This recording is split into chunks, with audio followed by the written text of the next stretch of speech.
ഒരൊറ്റ ദിവസം കൊണ്ട് 30 ലക്ഷത്തിലധികം കപ്പ് സർപ്പുകളുടെ ബോട്ടിലുകളാണ് ഒരു സമയത്ത് നൈജീരിയയിലുള്ള ആളുകൾ കുടിച്ചുകൊണ്ടിരുന്നത്. ഇവർക്കെല്ലാവർക്കും എങ്ങനെ ഒരുമിച്ച് ചുമ വന്നു എന്ന് ചോദിച്ചു കഴിഞ്ഞാൽ സംഭവം രോമാഞ്ചം സിനിമയിൽ കയ്യിൽ പൈസ ഇല്ലാതെ വന്നപ്പോൾ കപ്പ് സിറപ്പ് കുടിച്ച് ഓഫ് ആയ ഒരു ക്യാരക്ടറില്ലേ, അത് തന്നെ ഇവിടെയും സംഭവിച്ചത്.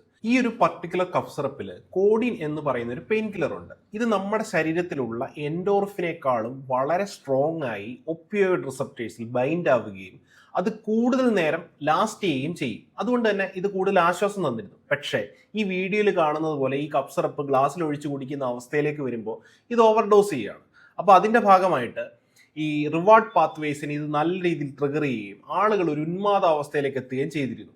2014 തോന്നുന്നു ഇന്ത്യയിൽ കോഡിൻ അടങ്ങിയ കഫ് സിറപ്പുകളെല്ലാം ബാൻ ചെയ്തിരുന്നു. പക്ഷെ ഇത്തരം കഫ് സിറപ്പുകൾക്കിരയായ നൈജീരിയയിലുള്ള ആളുകളുടെ ഓർഗനുകൾ ഫെയിൽ ആവാൻ തുടങ്ങി. മാത്രമല്ല കടുത്ത മാനസിക പ്രശ്നങ്ങൾ അവർ അനുഭവിക്കാനും തുടങ്ങി. ഡ്രഗ് യൂസേജിനെ കുറിച്ച് കേൾക്കുമ്പോൾ ആദ്യം മനസ്സിൽ വരുന്ന ഒരു വിഷ്വല് ഈ ചെറുപ്പത്തിൽ ദൂരദർശനിൽ കണ്ട അമൃതം കെമയ എന്ന് പറഞ്ഞ സിനിമയ്ക്കകത്ത് അതിലെ ഡോക്ടർ ഹരിദാസ് ഡ്രഗ് ഓവർഡോസ് ചെയ്യാൻ തുടങ്ങി ലൈഫിൻ്റെ ഒരു സ്റ്റേജിൽ. അങ്ങനെ അയാൾ ഒരു മോശം അവസ്ഥയിലേക്ക് പോകുമ്പോൾ അദ്ദേഹത്തിൻ്റെ അധ്യാപകൻ കാണാൻ വരികയാണ്. തൻ്റെ പഴയ വിദ്യാർത്ഥിയുടെ നിലവിലത്തെ അവസ്ഥ കണ്ട് ഈ അധ്യാപകൻ ജനാലയ്ക്ക് പുറത്തുള്ള ഒരു റോസാ തയ്യെ നോക്കി പറയുന്ന ഒരു ഡയലോഗ്. കുഴി നിന്ന് പോയല്ലോ രണ്ടും.